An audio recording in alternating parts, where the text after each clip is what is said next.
How to better complete projects successfully? And that is an important question because those who do earn more than just the trust from their clients alone. My name is Jan van, and in this video you learn more about the most difficult part of project planning, making estimates. In the previous videos you learned about the basic needs for project success, enough people, enough time, and collaboration and alignment. You learned that the primary planning is all about that. You learned how to prepare and you learned about the work breakdown structure. And now you're going to learn about estimates. And it's probably not a surprise to you that accurate estimates don't exist.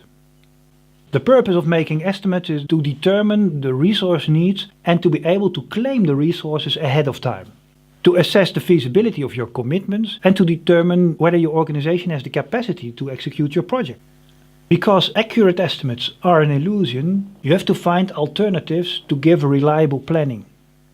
That, however, is outside the scope of this introductory course. For now, you have to live with the fact that your estimate is your best guess.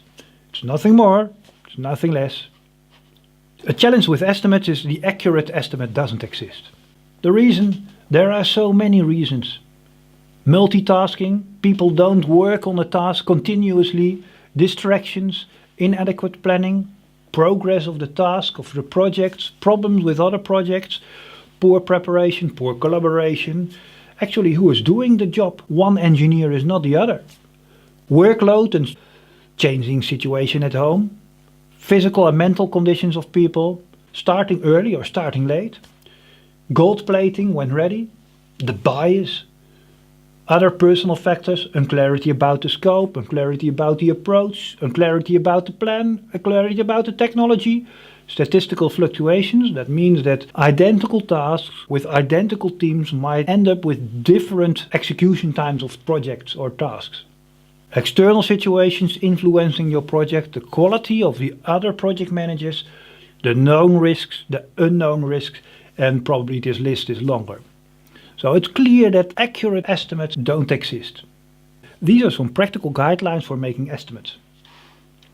Above all, keep it simple. Involve the person who is going to do the job. One guess is not better than the other. It will harm your estimate when you start negotiating with the person who gave your estimate about the estimate. If you're not happy with the estimate that is given, or it doesn't fit in your expectation, then search for the assumptions behind the estimate. Seek clarification. Estimate in duration and estimate in days. When you feel the need to make estimates in hours, then you're probably in the micromanagement state. The estimates for your task must be somewhere between the 2% and the 10% of the total project duration. Again, if you feel the need to have estimates shorter than 2%, then you're too detailed. However, if you have tasks that have a duration that is longer than 10%, then you are probably too high level. You might break the task down furthermore. Estimate based on full-time, non-multitasking availability of your people. You might wonder, what about the cost? Money is not the cause nor the solution of most of the project problems. And costs are not part of the primary planning. Adding costs to your schedule will not help you to better complete your project successfully. It won't help to earn trust from your sponsors. So, your first version of the planning is almost done. Determine the dependencies and the critical path and to develop the schedule, that is typically activities that you will do with your planning software. Determining dependencies is straightforward, and when you have done that, you automatically get your schedule with the critical path. So you must use planning software if you're planning the project. And now you have your first version of your schedule. You gained a lot of knowledge while planning your project. You have even a draft version of your schedule with a critical path, and for each activity you do during the planning, you learn more about your project and about your project plan. And now it's a good time to ask yourself, what am I missing? What in the primary planning is not there? What is not clear? What might cause trouble later on? You might have overlooked something, forgot something, some items might even be obsolete. Go back to your team, go back to your stakeholders, share your insights, get their reflection on your plan and adjust your plan accordingly. They provide you once more with valuable feedback. We're close to the end of the journey of the project planning. Knowing how to plan your project is a valuable skill that helps you to better complete your project successfully and earn trust. Project managers who succeed get more interesting projects, more responsibilities, and you don't need to see their accomplishments to recognize their success. Now, before I say goodbye, I have a few more recommendations. Focus on the primary planning. What is needed to create the product? You must determine the resource needs, and it must help your people to align. Keep it simple.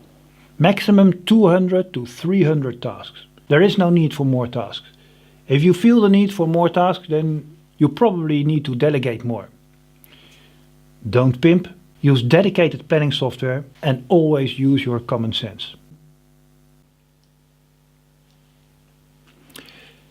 In this video you learned about the most difficult part of project planning. Making estimates. Accurate estimates for projects don't exist. I hope you realize that. And this causes major waste and many problems with projects. All project managers struggle with it. That doesn't mean that you can't give reliable guarantees, but traditional project management doesn't help you with that. For that you need critical chain project management. And it is with Agile one of the greatest contributions to project management of the past 20 years. And we are about to release a training on critical chain project management for you for free, to help you to better complete projects successfully and to earn trust from your customers. Just subscribe and stay informed. So, we are coming to an end of this video and this training, and I like that you joined. Have you seen our other trainings? We like to share our most important insights that help so many people from around the world. Thanks for watching. See you next time.